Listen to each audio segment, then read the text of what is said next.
সবসময় ভাবি যে আমরা যা করছি নিজেরাই করছি, কিন্তু মাথায় রাখতে হবে যে এর মধ্যে ওপরওয়ালার অনেকটা খেলা জড়িয়ে আছে।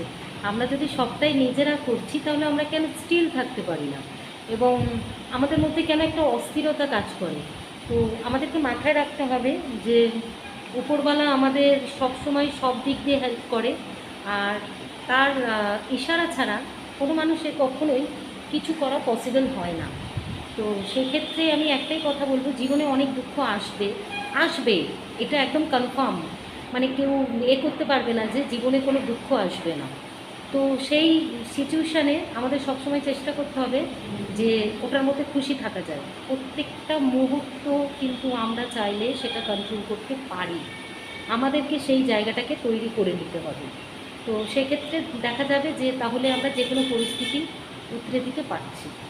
ওকে, চলো, থ্যাংক ইউ।